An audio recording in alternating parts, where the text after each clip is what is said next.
zeige euch heute die Säge für echte Männer. Man nehme hier, filmst du noch, diesen Ast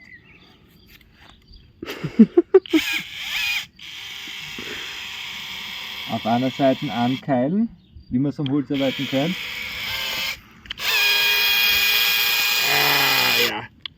Einen schönen Keil machen. Und jetzt Baumfeld, bald Vorsicht.